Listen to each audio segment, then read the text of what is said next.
اس میں بھائی چلیں جی، ہوائیں بہت تیز ہوں تو گی. اب یہ ہو گیا ہے کہ مدھیہ نقوی کی جانب سے آپ کو پراپرلی وہ ساری گائیڈ لائنز دے دی گئی ہیں جو کہ ضروری ہیں اس موسم میں، اور خاص طور پر یہ جو اچانک ہم دیکھ رہے ہیں کہ یہ جو ایکسٹینڈڈ مونسون ہے اور یہ ایک سائیکلون کا خدشہ جو ہے وہ ہم پر منڈلا رہا ہے. تو بہرحال سائیکلون تو خدا کا شکر ہے کہ وہ بھارت کے نقشے میں، بھارت کی جو شیپ ہے ایسی ہے کہ اکثر جو طوفان ہے وہاں سے ڈائیورٹ ہو کے آگے کو نکل جاتے ہیں بالکل. اور پاکستان کی جو کوسٹ لائن ہے محفوظ رہتی ہے. لیکن مکران، بدین، ٹھٹا یہ وہ علاقے ہیں جہاں پر شدید بارشیں ہوں گی اور اس کے اثرات جو ہیں وہ شہر قائد کراچی پر بھی سامنے آنا شروع ہوں گے. تو اس کے لیے جتنی احتیاط آپ کر سکتے ہیں کریں. اچھا فیول تو بھلے ڈلوا لیں لیکن یہ نہ ہو کہ آپ پیٹرول پمپس پہ جا کے قطاریں لگا لیں. گھروں سے کم نکلیں. اور دوسرا یہ ہے کہ احتیاط کریں، اگر ضروری کام نہیں ہے تو گھر میں ہی رہیں. کھانے پینے کی اشیاء آپ کے پاس ہونا ضروری ہے لیکن اس کے اندر بھی یہ نہیں ہے. 3 دن کا سٹاک تو آپ اپنے گھر میں ضرور جمع کر کے رکھیں تاکہ خدا نہ خواستہ کوئی مسئلہ نہ ہو. اچھا اب جو پورے سندھ میں سچویشن کیا رہے گی، کراچی میں کیا سچویشن رہے گی، اس حوالے سے آپ کو بتائیں گے کیونکہ آج سے 3 اکتوبر تک یہ کہا جا رہا ہے کہ سندھ میں اور ان تمام تر شہروں میں جو کہ ساحلی پٹی پر موجود ہیں یہاں پر طوفانی بارشیں ہوں گی اور اربن فلڈنگ کا خطرہ ہے. اور کیسا موسم رہے گا، آپ کو کیا کچھ مزید کرنا ہوگا اور کیا کچھ پریڈکٹ کیا جا رہا ہے، کیونکہ ابھی تو کہا جا رہا ہے کہ جی تقریباً 10-11 بجے تک یہ صرف ہوائیں چلیں گی. جو بارش ہے اس کے امکان جو ہیں وہ 12 بجے کے بعد سے بڑھتے چلے جائیں گے. رات میں بہت تیز بارش ہوگی. ہم نے کل رات بھی دیکھا کہ کل رات بھی بہت آندھی آ رہی تھی لیکن اس آندھی میں بھی جو ہوا چل رہی تھی وہ گرم تھی. گو کہ کراچی کے کچھ علاقوں میں کل ہلکی بوندا باندی بھی ہوئی لیکن کچھ علاقوں میں جو ہوا بھی چلی رات کے وقت، عمومی طور پہ ہم نے دیکھا ہے کہ کراچی میں جو رات کے وقت ہوائیں چلتی ہیں وہ تھوڑی ٹھنڈی ہوائیں ہوتی ہیں لیکن کل شہریوں کو اس حوالے سے ریلیف نہیں تھا.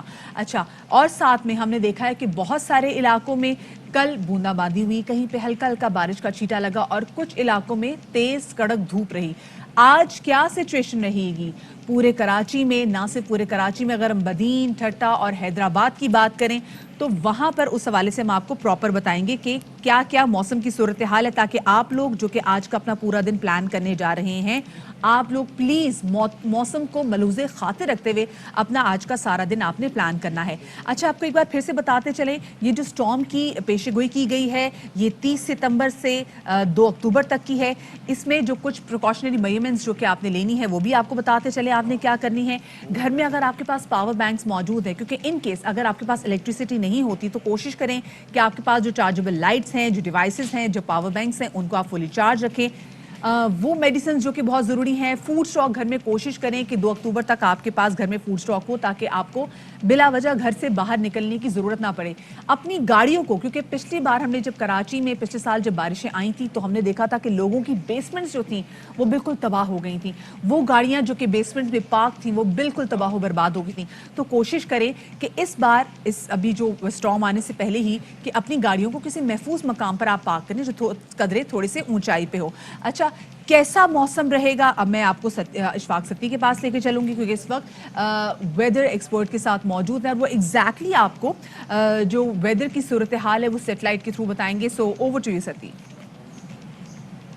ٹھیک ہے جی، بہت شکریہ مدھیہ نقوی. اور میں آپ کی آواز سن نہیں پا رہا تھا تو ہم لوگ ذرا سوچ رہے تھے کہ ہم خود ہی ایکسپلین اس کو کریں یا کیا کریں. تو جواد صاحب میرے ساتھ موجود ہیں اور اب ذرا جانیں گے کہ یہ جو سائیکلون ہمارے آس پاس منڈلا رہا ہے اور یہ جو تحفہ، ویسے گلاب کے تحفے کا سن کے لوگ خوش ہو جاتے ہیں لیکن اس گلاب کی وجہ سے نہ صرف کراچی کے شہری بلکہ دیگر لوگ بھی خاصے گھبرائے ہوئے ہیں. تو جواد صاحب بہت شکریہ آپ نے ہمارے لیے وقت نکالا. یہ ذرا سمجھائیے گا ہمیں کہ یہ بے آف بنگال سے جو سلسلہ شروع ہوا تھا لو ایئر ڈپریشن کا، وہ ابھی اس کی ٹریجیکٹری کیا ہے؟ دیکھیں بیسیکلی یہ بے آف بنگال سے جو ہے یہ لو پریشر سسٹم بنا تھا اور پھر کافی تیزی سے جو ہے یہ وہاں پر ایک لو اینڈ کیٹیگری 1 کا سائیکلون بنا. انڈین کوسٹ لائن کے اوپر اس نے لینڈ فال کیا ویسٹ بنگال سے تھوڑا سا نیچے کرناٹکا کے آس پاس. اس کے بعد یہ پوری اس کی ٹریجیکٹری کچھ اس طریقے سے ہے کہ یہ سینٹرل انڈیا مہاراشٹر سے چلتا ہوا جو ہے اب یہاں اس اسٹیج پر جس طرح یہ آپ گجرات ریجن دیکھ رہے ہیں، کچھ ریجن دیکھ رہے ہیں، احمد آباد جو ہے وہ گجرات کا ایک بڑا شہر ہے انڈیا میں، تو یہاں پر جو ہے اس وقت اس کا یہ سسٹم کور موجود ہے. ایک بات جو ہے ہم آپ کے پلیٹ فارم سے یہ کلیئر کر دیں، فی الحال یہ جو سسٹم ہے یہ سمندری سائیکلونک اسٹیج پر نہیں ہے. یہ ہوا کا شدید کم دباؤ ہے، بالکل یہ ویل مارک لو پریشر تھا. آگے آنے والے میرے خیال سے دوپہر تک جو ہے شاید یہ آفیشلی اس کو بھی اناؤنس کر دیا جائے کہ یہ ڈپریشن اسٹیج تک جا سکتا ہے. پھر کچھ آگے بہت کم ایسی پاسبلٹیز بھی نظر آ رہی ہیں جب یہ جس طرح ابھی آپ دیکھ رہے ہیں کہ اس کا جو سسٹم کور ہے یہ کچھ اور عربین سی کے آس پاس موجود ہے. ایک اور چیز مجھے یہ بتائیے گا کہ یہ جو ہم سسٹم دیکھ رہے ہیں اس کے اندر جو ریڈ ہے یہ شو کر رہا ہے کہ یہ بہت انٹینسیفائڈ ہے, یہ کور ہے اس کا, یہ بیسیکلی یہ کلر ذرا ہمیں سمجھائیے. یہ بیسیکلی ریڈ اور گرین کلرز جو ہیں یہ کلاؤڈ انٹینسٹی کو جو ہے وہ شو کر رہے ہوتے ہیں. یہ بیسیکلی کلاؤڈ ٹاپس ہوتے ہیں جو مطلب یہ ریڈ مینس کہ یہ کافی زیادہ اسٹرانگ تھنڈر سیلز بن رہے ہیں اس ایریا میں اور یہاں یہ سینٹرل عربین سی میں بھی, اور جب جیسے جیسے کلر ڈاؤن ہوتے چلے جاتے ہیں مطلب اس کی انٹینسٹی جو ہے وہ تھوڑی سی کم ہوتی چلی جاتی ہے. اچھا, گجرات پہ تو اس نے لینڈ فال کر لیا ہے بھارتی ریاست, اس کے بعد ابھی آگے کی جانب موو کر رہے ہیں, یہ ہے کراچی اور یہ طوفان جا رہا ہے. اب اگر یہ ری انٹینسیفائی ہوتا ہے تو اس کا مطلب ہے اس کا رخ ہے عمان کی جانب. اس کا اب تک جتنے بھی ماڈلز دکھا رہے ہیں وہ یہی دکھا رہے ہیں کہ یہ سسٹم کور ادھر ہے, یہ آگے اس وقت اس طریقے سے تھوڑا سا نارتھ ویسٹ کی طرف موو کرے گا اور ہماری کوسٹ لائن سے کافی قریب سے گزرتا ہوا جو ہے یہ اب تک جو دکھا رہا ہے کہ یہ پاک ایران بارڈر اور عمان ریجن کی طرف یہ جا سکتا ہے. اگر یہ خدا نہ خاصہ اگر سائیکلونک سٹیج پہ آگے چل کے آتا بھی ہے, فی الحال اس کے کیونکہ چانسز کافی کم ہیں, تو امید یہی کی جا رہی ہے کہ یہ اس ریجن میں یہاں پاک ایران بارڈر کے قریب آ کے جو ہے وہ انٹینسیفائی مزید سائیکلونک سٹیج پہ آ سکتا ہے. لیکن اللہ کرے گا تو انشاءاللہ یہ جب تک اگر اس سٹیج پہ آتا بھی ہے تو یہ ہماری کوسٹ لائن سے کافی دور نکل چکا ہوگا. اس وقت جو بارشوں کا امکان ہے وہ جب یہ سسٹم گزرنے میں کتنا ٹائم لگ سکتا ہے اور کتنی دیر تک یہ بارشوں کا سلسلہ یہاں پر جاری رہے؟ دیکھیں یہ آج سے جو ہے اس کے اثرات انفیکٹ کل رات سے ہی ہم نے دیکھا کہ سندھ کے کافی سارے ایریاز میں اور ایون کہ کیٹی بندر, پورٹ قاسم وغیرہ پہ بھی جو ہے ہم نے دیکھا کہ آنا شروع ہو گئے ہیں. یہ اثرات جو ہیں یہ سسٹم جو ہے کافی سلو موونگ سسٹم ہے اور اگلے 3 دن تک جو ہے یہ اسی ہماری کوسٹ لائن کے آس پاس کافی قریب سے گزر جائے گا, یعنی کہ جمعرات, جمعہ, ہفتے تک. اس دوران جو ہے وہ ایکسپیکٹڈ ہیں کہ پاکستان کی انٹائر کوسٹ لائن میں سندھ اور بلوچستان کے کافی سارے ایریاز میں جو ہے وہ heavy to very heavy rainfall, جس طرح ہم نے دیکھا کہ الرٹس وغیرہ جاری کیے گئے. سی سرفیس جو ہے وہ بہت زیادہ رف رہے گا, اونچی لہریں اٹھ سکتی ہیں. چلے ایک سیکنڈ رکیے گا, یہاں پر اپنے ناظرین کو بتائیں کہ جی سمندر کی سطح بلند ہو سکتی ہے 3 دن تک. یہ جو سسٹم ہے یہ جو گزر رہا ہے یہ آپ اندازہ کر سکتے ہیں کہ یہ پاکستان کے ساحلی علاقوں کے آس پاس رہے گا. تو مکران, ٹھٹا, بدین, اس کے ساتھ ساتھ شہر قائد کراچی کی جو کوسٹ لائن ہے وہاں پر بارشوں کا امکان ہے. پھر جو ماہی گیر ہیں ان سے بھی ہم ARY نیوز کے پلیٹ فارم سے یہ اپیل کرتے ہیں کہ بھائی آپ گہرے سمندر میں نہ جائیں اور وہاں سے آپ پیچھے کی سائڈ پر ہیں. اچھا, ایک اور چیز بڑی امپورٹنٹ ہے, یہ بھی کہا جا رہا ہے کہ اگر یہ جو گلاب کا تحفہ ہے اگر یہ ری انٹینسیفائی ہوتا ہے تو پھر قطر کی جانب سے اس کو نام دے دیا جائے گا شاہین کا. بالکل اس کے امکانات ہیں. بالکل جس طرح ہم نے کہا کہ آگے چل کے کچھ ایسے فی الحال لو پاسبلٹیز ہیں کہ یہ سائیکلونک سٹیج پہ جا سکتا ہے. اگر یہ سائیکلونک سٹیج پہ جاتا ہے تو پھر اسے آفیشلی جو ہے وہ سائیکلون شاہین کا نام دیا جا سکتا ہے. ٹھیک ہے جی, تو مدیہ آپ نے سن لیا, جواد صاحب ہمیں کتنے اچھی طریقے سے ایکسپلین کر رہے تھے. آپ کا بہت شکریہ جواد صاحب کہ یہ جو گلاب کا تحفہ ہے یہ گزرے گا 3 دن اس کو لگ جائیں گے پاکستان کے ساحلی علاقوں سے گزرتے ہوئے. تو یعنی کہ آج جمعرات ہے, پھر جمعہ اور ہفتے کا دن بھی شدید بارشوں کی توقع ہے, اور اگر یہ ری انٹینسیفائی ہو جاتا ہے تو پھر گلاب بدل جائے گا شاہین میں. بالکل جی, ستی آپ تھینک یو سو مچ. اور ستی کے ساتھ ہم موجود تھے ویدر ایکسپرٹ جو کہ بتا رہے تھے کہ اوور آل کیا سچویشن رہے گی. لیکن دیکھیں احتیاط کرنا لازم و ملزوم ہے, جانوں کو بچانا فرض ہے, اور کوشش کریں کہ ایسی جگہ جہاں پہ بڑے بڑے سائن بورڈز ہیں کیونکہ طوفانی ہوائیں چلیں گی, جہاں پر بجلی کی تاریں ہوں وہاں پر نہ اپنی گاڑی پارک کیجیے اور نہ وہاں پر خود جو ہے زیادہ دیر ٹھہریے کیونکہ وہ آپ کے لیے خطرناک ہو سکتا ہے. ہم نے پچھلی بار بھی دیکھا جب طوفانی ہوائیں چلی تھی تو کس طریقے سے ایک مال کا ایک بہت بڑا سائن بورڈ گر گیا تھا جس کے نیچے آ کے ایک جوان جو تھا وہ زندگی بھر کے لیے معصور بھی ہو گیا تھا. لوگوں کی جانیں چلی جاتی ہیں, so you have to be very much careful about it. اور ساتھ میں یہ بھی ہم نے دیکھنا ہے کہ آج کراچی میں ابھی اوور آل کیا موسم ہے. تو ہمارے نمائندے جو ہیں افضل خان وہ ہمارے ساتھ موجود ہیں, ان سے مزید جانیں گے. افضل یہ بتائے گا, ابھی ہمارے ساتھ ویدر ایکسپرٹ تو موجود تھے اور وہ بتا رہے تھے کہ اس طوفان کی کیا سچویشن ہوگی تھرو سیٹلائٹ سارا کیمرہ. آپ بتائیں کہ آج کراچی میں کیا ویدر ایکسپیکٹ کیا جا رہا ہے. طوفان تو آئے گا لیکن یہ اس کی کوئی ٹائم کی پریڈکشن دی جا رہی ہے اور ان بارشوں کی پریڈکشن دی جا رہی ہے کہ بارشیں شروع کب سے ہوں گی؟ دیکھیے سمندری طوفان گلاب کے جو اثرات ہیں وہ کل رات سے ہی جو ہے وہ کراچی کے موسم پر دیکھنے میں آئے ہیں. گزشتہ رات کراچی کے مشرقی علاقوں کے اندر گرم جو گرد آلود ہوائیں ہیں وہ بہت زیادہ چلی ہیں. اس کے علاوہ صبح کے وقت بھی جو ہے درجہ حرارت 31 ڈگری سینٹی گریڈ ریکارڈ کیا گیا ہے اور آج زیادہ سے زیادہ درجہ حرارت 36 ڈگری سینٹی گریڈ تک ریکارڈ کیے جانے کا امکان ہے.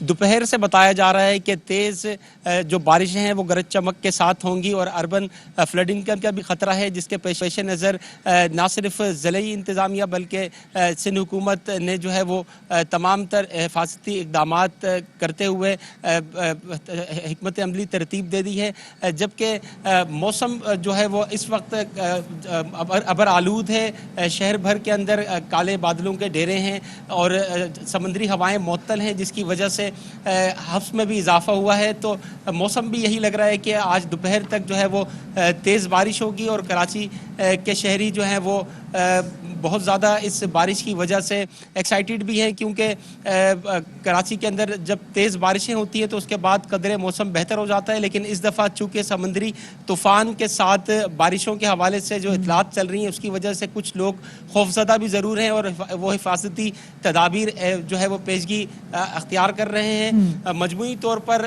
جو موسم ہے وہ سمندری طوفان گلاب کی وجہ سے اس وجہ سے جو ہے وہ کافی زیادہ بارشوں کے امکانات ہیں، اور اس کی وجہ سے جو سندھ کی ساحلی پٹی ہے جیسے کہ کیٹی بندر ہو گیا، دھابے جی ہے، یا جو اطراف کے علاقے ہیں یا سندھ کے جو سمندری علاقوں کے ارد گرد جو آبادیاں ہیں وہاں پر بھی لوگوں کو الرٹ جاری کیا گیا ہے اور لوگوں سے کہا گیا ہے کہ وہ محفوظ مقام پر منتقل ہو جائیں، کیونکہ سمندری سطح میں جو سطح بڑھ جانے کے باعث لوگوں کو کافی مشکلات کا سامنا کرنا پڑ سکتا ہے. لہٰذا لوگ انتظار کر رہے ہیں کہ آج بارش ہو جائے تو اس کے بعد کی صورتحال دیکھی جائے، لیکن کچھ لوگ جو ہے وہ خوفزدہ بھی ہیں، کیونکہ بتایا جا رہا ہے کہ سمندری طوفان ہے اور اس کے نتیجے میں جیسے کہ ہمیشہ حکومتی اس لیے ماہرین کو بھی ابھی سے کہہ دیا گیا ہے کہ وہ 3 اکتوبر تک پانی میں مت جائیں، کیونکہ سمندری طوفان کافی زیادہ انٹینسیفائی ہو سکتا ہے. بہت شکریہ جی، ہمارے نمائندے افسر خان ہمارے ساتھ موجود ہیں. اور ایک یہ ہے کہ فشنگ کے لیے جو بھی لوگ جاتے ہیں تو خاصا ٹائم وہاں پر گزارتے ہیں، تو آئی ایم شیور کہ ان کو کسی طریقے سے اپروچ کیا جائے بلوا بھی لیا گیا ہے. ہاں جی، اور اپروچ کیا جائے گا. تو یہ بڑا اچھا. ایئرپورٹ کے حوالے سے بھی یہ کہا جا رہا ہے کہ آپ کو یاد ہے کہ گزشتہ سال ہوائی اڈے پہ کیا سچویشن تھی، تو وہ بھی سول ایویشن کی جانب سے بھی الرٹ جو ہے وہ جاری کر دیا گیا ہے اس سے متعلق. چلیے جی، ساتھ میں اگر آپ کی کوئی فلائٹ ہو تو پلیز آپ اس کا جو پلان ہے وہ دوبارہ سے دیکھتے، اپنا سارا اسکیجول جو ہے وہ دوبارہ سے دیکھتے رہیں، تاکہ ایسا نہ ہو کہ آپ پہنچے بھی ایئرپورٹ اور آپ کی فلائٹ بھی نہ ہو. اب ذرا آگے بڑھتے ہیں. ہم نے موسم کے حوالے سے تو بات کر دی ہے کہ موسم جو طوفانی موسم ہے، خوف بہت ہے، نام اس کے گلاب. اب ایک اور موسم کے حوالے سے بات کریں گے جو کہ ہے سیاسی موسم، اور ہم اس کو کسی بھی طریقے سے کہیں نہ کہ گلاب کا نام نہیں دے سکتے، کیونکہ یہ جو موسم ہے نا یہ ہے ہمارے آج کل ایوانوں کا، جو کہ کافی پھیکا پھیکا لگ رہا ہے. وہ بھی اس طرح سے کیونکہ ہم دیکھ رہے ہیں پچھلے کئی دنوں سے ہمارے قومی اسمبلی کے اجلاس تو ہو رہے ہیں، لیکن اشفاق صاحب وہاں پر ہمارے جو MNA صاحب ہیں ان کی اتنی حاضری ہی نظر نہیں آتی، کورم پورا ہی نہیں ہوتا. رواں معاملے اگر دیکھیے تو 17، 20، 21، 22، 24 اور 27 ستمبر کو قومی اسمبلی اجلاس جو تھے وہ ملتوی کر دیے گئے. اور آپ خود سوچیں خرچہ کتنا آتا ہے، جو ہوتے ہیں اس میں لوگ ہی نہیں آتے. ایک سیشن کا خرچہ 2 کروڑ کا ایک سیشن، 2 کروڑ کا ایک سیشن ہوتا ہے. اور اس کے اندر جناب اچھا جو نہیں جاتے اجلاس میں تو کیا وہ ٹریول بھی نہیں کرتے؟ کچھ تو بہت سارے وہ آلریڈی وہاں پر موجود ہوتے ہیں، کچھ اگر ٹریول نہیں بھی کرتے تھے. اور ایک سیشن کا آپ دیکھیں جو TAD بھی ملتے ہیں نا وہ 7 سے 8 ہزار روپے ملتا ہے. اچھا، تو اس صورت میں ملنا چاہیے نا کہ جب سیشن جا کے اٹینڈ کریں، ویسے نہیں ملنا چاہیے. ایک اور چیز بھی ہے کہ جی آپ یا پھر پریس کانفرنس جو ہوتی ہے اس کے اندر سارے کے سارے جتنے ہم دیکھتے ہیں کہ تندہی سے موجود ہوتے ہیں، ایوان میں موجود نہیں ہوتے. حالانکہ ایوان جو ہے وہ لیجسلیٹو اسمبلی بھی ہے، وہ آئین ساز اسمبلی بھی ہے. اگر وہاں پر آپ موجود رہیں گے تو کتنا بہتر ہوگا، لیکن پتہ نہیں کیوں توجہ جو ہے وہ اتنی نظر نہیں آتی. اچھا، وزیر اعظم صاحب بھی کم ہی جاتے ہیں. ہاں، وزیر اعظم صاحب بھی خیر کافی کم جاتے ہیں. ظاہر ہے عمران خان صاحب کی جیسی شخصیت ہے، اگر آئی ایم شیور کہ اگر وہ ایوان میں جائیں گے تو کسی کے مجال ہے کسی وزیر کی یا کسی رکن کی کہ وہ نہ جائے. مطلب آپ نے بات حکومتی سائڈ کی بات خیر جناب. لیکن ہم یہ بات کریں کہ جی کیونکہ وفاقی وزراء بھی وہاں پہ نہیں آتے، حکومت یا رکین جو ہے وہ بھی اسمبلی میں ان کی اکثریت نظر نہیں آتی، تو ہم دیکھ رہے ہیں اپوزیشن بھی خوب فائدہ اٹھاتی ہے، پھر کورم کی نشاندہی کا فرض بخوبی نبھایا جاتا ہے اور پھر اجلاس ملتوی ہوتے رہتے ہیں. لیکن ان کو فائدہ نہیں اٹھانا چاہیے نا بھائی. آپ عوام کے مسائل پہ حکومت کو ٹف ٹائم دینے کے لیے اپوزیشن کا کام ہی کیا ہے کہ اگر کوئی مسئلہ ہو تو اس کو اٹھائیں، لیکن آپ ہی نہیں ہوں گے تو کیا ہوگا؟ وہ ٹائم ہے جس پہ سب کا ایوان میں ہونا سب سے زیادہ ضروری ہے، کیونکہ مہنگائی بہت زیادہ بڑھتی چلی جا رہی ہے اور ایسا لگ رہا ہے کہ آگے جا کے ملک کسی معاشی بحران سے گزر سکتا ہے. So you all need to be there. اچھا، ذرائع جیسے ہم آپ کو بتائیں کہ آپ کو یہ بھی بتا دیا ہم نے کہ ایک دن جو TAD ہے وہ 7 سے 8 ہزار ہوتا ہے، اور جو ایک دن کا سیشن ہوتا ہے اس پہ تقریباً 2 کروڑ روپے سے زائد کا خرچہ ہوتا ہے. اب آپ سوچیں کہ ایک ہفتے میں قومی خزانے کو تقریباً 15 کروڑ روپے سے زائد کا نقصان پہنچایا گیا. اور اس صورتحال میں اراکین کی حاضری جو ہے وہ یقینی بنانے کے لیے وفاقی وزیر اطلاعات نے ایک انوکھی تجویز بھی دی ہے. انہوں نے کہا جی کہ آپ یہ کورم کا رول ہی ختم کر دیں. اوکے جی، بڑا اچھا ہے جی. یہ تو وہی بات ہوگی کلاس میں اٹینڈنس ہی نہ ہو. بہرحال اپنے اپنے طریقے کار ہیں. کچھ ظاہر ہے کہ جب لیجسلیشن ہوتی ہے تو اس لیجسلیشن کو پاس کروانے کے لیے کوئی بل اپروو کرتے ہیں تو اس صورت میں ہوتا یہ ہے کہ اتنے ممبرز کی تعداد کا ہونا ضروری ہے تاکہ وہ بل پاس ہو سکے, یا پھر اگر آئین سازی ہو تو اس کا مرحلہ ڈیفرنٹ ہے. تو اسی بارے میں بات کر لیتے ہیں. آر بائی کی پروگرام 11th آور کے ہوسٹ وسیم بادامی صاحب, ان سے تھوڑے معصومانہ سوال کریں گے. بادامی صاحب بہت شکریہ, آپ نے ہمارے لیے وقت نکالا. یہ جو ابھی ایک ہفتے تک ہم نے دیکھا کہ لگاتار کورم پورا نہیں ہوا, یعنی کہ جو ریکوائرڈ نمبر ہے ارکان کے وہ وہاں پر موجود نہیں تھے, تو ایسا کیا پہلی دفعہ ہوا ہے؟ اچھا پریسائسلی تو ظاہر اس میں پلڈیٹ کی رپورٹس اور وہ ساری چیزیں اس میں دیکھنی ہوں گی کہ کیا یہ پہلی دفعہ ہے اس طرح مسلسل یا نہیں, لیکن یہ تو ظاہر ہم سب جانتے ہیں کہ کورم یعنی یہ تو مجھے کوئی پتہ نہیں اپنے بچپن سے یاد ہے پی ٹی پہ ٹکٹ چلتے ہوتے تھے کہ اجلاس کے دوران کورم کی نشاندہی ہوگی اور جناب اجلاس یہ ہو گیا, اجلاس وہ ہو گیا. تو یہ ایک ریت تو ہے, ایک روایت تو ہے جو کہ ماضی کی حکومتوں میں بھی جاری رہی ہے. ابھی بھی جاری رہنا ذرا زیادہ افسوسناک ہے. ماضی میں بھی جاری رہا, اس کی کنٹینیوٹی زیادہ افسوسناک اس لیے کہ ظاہر ہے یہ رجیم جو ہے وہ بہت ساری جو دعوے کر کے آیا تھا ان میں سے یہ بھی تھا کہ جناب ہر طریقے سے عوام کی نمائندگی زیادہ سے زیادہ کی جائے گی اور بہتر سے بہترین انداز میں کی جائے گی. تو ایک بری روش ہے جس کا تسلسل جو ہے اس رجیم میں وہ زیادہ افسوسناک بھی ہے اور تھوڑا حیرت انگیز بھی ہے. اچھا جو بہت زیادہ انفارچونیٹ بات یہ ہے کہ اگر اس ہفتے بھی دیکھا جائے تو تقریباً ایوان کو 15 کروڑ روپے کا نقصان اس سے پہنچ گیا, ہم نے دیکھا ہے. سو اتنا جو قومی خزانے کو نقصان بھی پہنچتا ہے تو اس سے پھر کیا تاثر لیا جائے کہ جو عوامی نمائندے ہیں ان کو اپنے ٹی اے ٹی کی زیادہ ٹینشن ہے, ان کو ایوان جو ہے اس کو مسلسل وہ نظر انداز بھی کر رہے ہیں. اب آپ یہ پریسائز اسی پوائنٹ پہ آ گئے کہ جو میرے بھی ذہن میں تھا جب میں اس سے پہلے بات کہہ رہا تھا کہ اس حکومت میں اس بری روایت کا تسلسل زیادہ افسوسناک بھی اور حیرت انگیز بھی. وہ کیوں؟ اس لیے کہ آپ یاد کریں کہ یہ حکومت ہو, اس کے آج کی مختلف وزراء ہوں یا مختلف ایم این ایز ہوں, وہ کس طریقے سے ہمیں کیلکولیٹ کر کے بتایا کرتے تھے نا کہ دیکھو یہ ایک دن کا خرچہ یہ اتنے کا ہوتا ہے, یہ ایک منٹ کا اتنے کا ہوتا ہے, اور اس میں تو اتنوں کی شادیاں ہو جاتی ہیں, اور اس میں تو یوں ہو جاتا ہے, اور پھر یوں ہو جاتا ہے, اور پھر یوں ہو جاتا ہے. تو بھائی صاحب آج آپ کی حکومت ہے, اگین ہم صحیح بات کر سکتے ہیں کہ اس میں کیا صرف حکومت ذمہ دار ہے؟ نہیں, لیکن ظاہر ہے کوئی بھی اگر پارلیمان میں کوئی ایک المیہ جنم لے رہا ہے یا کوئی ایک بری روایت پنپ رہی ہے تو اس کا میجر حصہ ہوگا گورنمنٹ آف دا ڈے, اسی کو آپ بلیم کریں گے چاہے کسی کی بھی گورنمنٹ ہو. آج پی ٹی آئی کی, اور اگین اگر ایک ایسی گورنمنٹ ہو جو کہ آپ کو منٹ ٹو منٹ اپڈیٹ دیتی رہی ہو کہ پارلیمان کا ایک اجلاس کتنے کا پڑتا ہے, اور اس گورنمنٹ میں یہ ہو رہا ہو, تو پھر اس طرح کی باتیں نہیں اوائڈ ہو سکیں گی جو کہ آپ نے اپنے سوال کی صورت میں ابھی کی ہیں. ٹھیک ہے جی. اچھا اب یہ بتائیے گا کہ یہ جس طرح سے ذمہ داری کی ہم بات کر رہے ہیں کہ جب بھی اجلاس ہوتا ہے اپوزیشن کا کام ہوتا ہے کورم کی نشاندہی کا, پھر کہا جاتا ہے کہ جی کورم پورا ہی نہیں ہے یا کورم ٹوٹ گیا ہے, اس کے بعد اجلاس ملتوی کر دیا جاتا ہے. کیا یہ اس کے ذمہ دار صرف حکومتی ارکان ہیں؟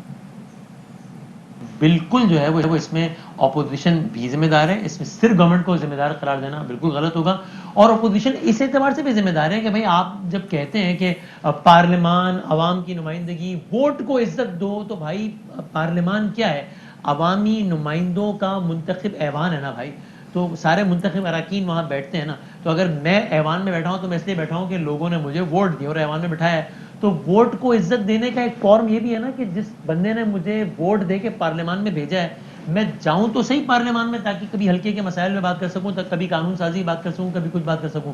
میں سارا دن بیٹھ کے کبھی ٹویٹر پہ, کبھی ٹی وی پہ, کبھی پریس کانفرنس میں, کبھی ٹاک شوز میں گورنمنٹ کو برا بھلا تو کہتا رہوں, لیکن عملی طور پہ شریک ہی نہ ہوں پارلیمان کے اجلاس میں, اور کورم ٹوٹتا رہے, تو آف کورس اس میں اپوزیشن کی بڑی ذمہ داری. اچھا وسیم, یہ کہے گا کہ جیسے وفاقی وزیر اطلاعات نے کہہ دیا کہ بھائی اس مسئلے کا حل یہ ہے کہ کورم کا رول ہی ختم کر دیا جائے, تو آپ کو لگتا ہے کہ اس مسئلے کا یہ بہتر حل ہو سکتا ہے؟ میں اس کو اس انداز سے دیکھتا ہوں کہ یہ کیوں نہ ہو کہ اس طرز پہ بات کی جائے, اس پہ ڈیبیٹ کی جائے, یا قانون سازی یا جو بھی ہو سکتا ہے وہ کیا جائے, ٹو میک شیور کہ اتنی پرسینٹ آف اٹینڈنس تو ہو, نہ کہ یہ کہ آپ کہیں کہ یار یہ بار بار قرآن ٹوٹ جاتا ہے, یہ ہوتا ہے وہ ہوتا ہے, تو اس رول کو ختم کر دیا جائے. نہیں, اس پر بات کیوں نہ ہو کہ یار میک شیور کرنا چاہیے کہ جناب اس کی پابندی ہمیشہ ہو. اگر اپوزیشن یہ پابندی پوری نہیں کری تو اپوزیشن کو ایکسپوز کریں, گورنمنٹ کے لوگ بتائیں عوام میں آگے کہ دیکھو یہ سارا دن بیٹھ کے جو ہے وہ گالیاں دیتے ہیں, ہمیں برا بھلا کہتے ہیں, دیکھو ہم سارے آئے اپنے کام کا چھوڑ کے منسٹر سارے یہاں بیٹھے. مجھے یاد ہے شہباز شریف صاحب کے بارے میں سے پوچھا گیا تھا, رانا ثناءاللہ صاحب نے پوچھا تھا, رانا ثناءاللہ صاحب سے پوچھا گیا تھا کہ ایوان میں کیوں نہیں آتے. انہوں نے کہا, خلاصہ یہ تھا, ظاہر الفاظ مجھے یاد نہیں, کہ ان کے پاس اتنا بیکار کا ٹائم نہیں ہے. یہ بڑی عجیب سی بات کی نا کہ بھائی ایک صوبے کا چیف ایگزیکٹو کہہ رہا ہے کہ وہ اس لیے نہیں آ سکتا کہ اس کے بعد ٹائم نہیں ہے. بھائی پارلیمان سے زیادہ امپورٹنٹ کیا چیز ہوگی؟ تو پارلیمان بے توقیر ہو رہی ہے, ایوان بے توقیر ہوتا ہے اس سے, جمہوریت بے توقیر ہوتی ہے اس سے. تو میرے خیال میں یہ ہرگز بھی نہیں کرنا چاہیے کہ کورم کا رول ختم کرنا چاہیے, بلکہ میرے خیال سے یہ قطعی طور پہ کرنا چاہیے کہ اس چیز کو میک شور کیا جائے کہ کورم کبھی بھی نہ ٹوٹے, اور ایوان میں منیمم جو پرسنٹیج ہے لوگوں کی وہ ضرور موجود ہو, تاکہ مذاق بھی نہ لگے. ہم دیکھ رہے ہوتے ہیں ٹیلی ویژن میں اجلاس چل رہا ہوتا ہے, ایوان خالی پڑا ہوتا ہے, عجیب ہے غیر سنجیدگی, ایوان چیخ چیخ کے کہہ رہا ہوتا ہے کہ عوام کے نمائندگان غیر سنجیدہ. ٹھیک ہے, بہت شکریہ وسیم بادامی. اور بات صحیح ہے, اگر کورم کا رول ختم ہو گیا, پتہ چلے ایک ممبر موجود ہو اور بل پاس ہو رہے ہیں, مطلب اسپیکر صاحب خود ہی بل پاس کر لیکن دیکھیں میرے خیال سے فائن ہونا چاہیے, فائن ہونا چاہیے. اچھا دیکھیں, پیسے کرنے چاہیے. وزیر اعظم کی زیر صدارت جو پارلیمانی پارٹی کا اجلاس ہوا تھا, آپ کی اس کا علم ہے کہ اس کے اندر بھی سننے میں یہ آیا تھا, بعض اطلاعات یہ تھی کہ کچھ ارکان نہیں گئے تھے, ان کے اپنے خدشات تھے, تو وہ انہوں نے دلچسپی کا اظہار نہیں کیا جی کہ ہم نہیں چاہتے. بہت امپورٹنٹ تھا. بہت سارے ایسے بل یہاں پہ پاس ہوتے ہیں جہاں پر یہ بھی دیکھا جاتا ہے کہ حکومتی نمائندے کتنی بڑی تعداد میں موجود ہیں, اپوزیشن کے نمائندے کتنی بڑی تعداد میں موجود ہیں, اس وقت تو آ جاتے ہیں نا, لیے جاتے ہیں اس وقت تو آ جاتے ہیں, اس میں بھی ہم دیکھتے ہیں کچھ غیر حاضر ہوتے ہیں, بلا لیے جاتے ہیں, آ جاتے ہیں, پہنچ جاتے ہیں. ٹھیک ہے, بریک لے لیتے ہیں. اچھا جی, چھوٹی سی بریک لیتے ہیں.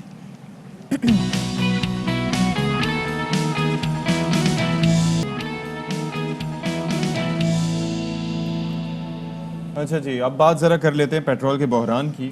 اور پیٹرول کا بحران پاکستان میں نہیں ہے, اللہ کا لاکھ لاکھ شکر ہے, لیکن اب برطانیہ میں یہ کرائسس جو ہے وہ خاصا بڑھتا جا رہا ہے, اور اس کی وجہ سے ہم دیکھ رہے ہیں کہ شہری بہت پریشان ہیں, اور ہم لوگوں کو مشورہ دیتے ہیں کہ احتیاط کرنی چاہیے, محتاط رہنا چاہیے, اور بہت زیادہ اس طرح سے نہیں کرنا چاہیے. لیکن وہاں پر پلاسٹک کی بوتلوں میں کچھ اور نہیں مل رہا, تو پلاسٹک کی بوتلوں تک میں وہ کسی طریقے سے پیٹرول جمع کرنا چاہ رہے ہیں, اور اس پہ آپس میں لڑ بھی رہے ہیں. بالکل ستیہ, کیونکہ جب وہ اپنے پیٹرول اسٹیشن, جب گیس اسٹیشن جا بھی رہے ہیں, تو وہاں پر ان کو 1-2 گھنٹے نہیں بلکہ پورا دن لگ رہا ہے لوگوں کو وہاں پر, کہ وہ لوگ کھڑے رہیں, انتظار کریں پیٹرول کے حصول کے لیے, اور اس کے بعد ان کو پتہ چلتا ہے جی پیٹرول بھی یہاں پہ ختم ہو گیا ہے.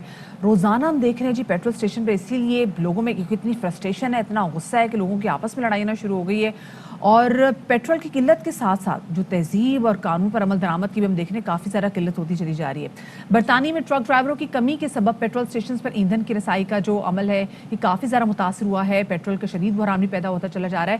وہ کہ بھی دیکھ رہے ہیں کہ ان کو عارضی طور پہ ویزا بھی دیے جا رہے ہیں, لیکن بہت سارے لوگ جو, اگر ہم دیکھیں بریگزٹ کی بات ہم نے دیکھا ہے کہ وہ آ ہی نہیں رہے برطانیہ, کیونکہ اتنی مہنگائی بھی وہاں پر ہوگی, 20% وہاں پہ ٹیکسز بھی اور بڑھا دیے گئے, تو اب وہ لوگ وہاں پہ مینج کرنا بہت زیادہ مشکل ہے, اور لوگ کافی زیادہ اس وقت نالاں بھی نظر آ رہے ہیں برٹش گورنمنٹ سے. بالکل ایسے ہی ہے جی. اور اب ہوا یہ ہے کہ برطانوی حکومت نے یہ فیصلہ کر لیا ہے کہ وہ مدد لیں اس حوالے سے فوج کی.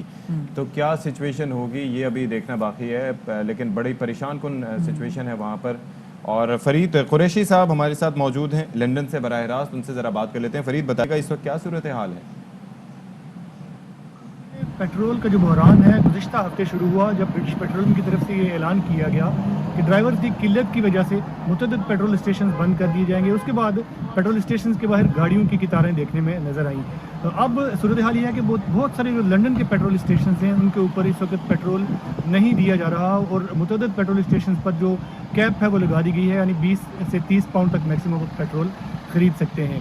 اس کی بنیادی وجہ جو ہے بحران کی وہ ڈرائیورز کی قلت ہے, اور برطانوی جو میڈیا رپورٹ ہے اس کے مطابق برطانیہ میں 1 لاکھ سے زیادہ جو ڈرائیورز ہیں ان کی اس وقت لاری ڈرائیورز کی شارٹیج موجود ہے. اس کے علاوہ جو آئل ٹینکرز ڈرائیور ہیں ان کے لیے ڈرائیونگ لائسنس کے علاوہ ایک سیفٹی کی اور ریکوائرمنٹ بھی ہوتی ہے, جس کی وجہ سے ان ڈرائیورز کی تعداد اس سے بھی کم ہے. اپوزیشن لیڈر سر کیئر سٹارمر جو ہیں انہوں نے حکومت پر تنقید کرتے ہوئے کہا ہے کہ حکومت کے پاس اس بحران سے نمٹنے کے لیے کوئی پلان موجود نہیں ہے, جبکہ جو بزنس سیکٹری ہیں ان کا کہنا ہے کہ ہم نے اس حوالے سے ساری تیاریاں مکمل کر لی ہیں, اور برطانوی فوج جو ہے اس سے بھی مدد طلب کی ہے, اور آئندہ چند روز کے اندر جو برطانوی فوج کے ڈرائیورز ہیں وہ بھی پیٹرول ڈیلیور کرنا شروع کر دیں گے پیٹرول اسٹیشنز کے اوپر. جو پیٹرول ریٹیلرز ایسوسیشن ہے ان کا یہ کہنا ہے کہ ڈرائیورز کی کمی کی وجہ سے یہ سارا معاملہ جو ہے وہ پیش آیا ہے, اور ان کا کہنا ہے کہ جو ہمارے 5,500 سے زیادہ پیٹرول اسٹیشنز ہیں برطانیہ کے اندر, ان میں سے تقریباً 33% پیٹرول اسٹیشن کے اوپر اس وقت پیٹرول موجود نہیں, جس کی وجہ سے لوگوں کو تکلیف کا سامنا کرنا پڑ رہا ہے. Measure of London Sadiq Khan نے حکومت سے مطالبہ کیا ہے کہ جو کی ورکرز ہیں, جو میڈیکل ورکرز ہیں, جو اساتذہ ہیں, ان کے لیے طبی بنیادوں پر انہیں فیول مہیا کیا جائے تاکہ ان کے کام میں رکاوٹ نہ آئے. حکومت اس حوالے سے بھرپور کوشش کر رہی ہے کہ اس بحران سے جلد از جلد نپٹا جائے, اور عوام سے اپیل کی ہے کہ آپ پینک نہ ہوں اور پینک بائنگ نہ کریں, اور ہم حکومت کا یہ کہنا ہے کہ ہم پیٹرول کو برطانیہ کے اندر ختم نہیں ہونے دیں گے,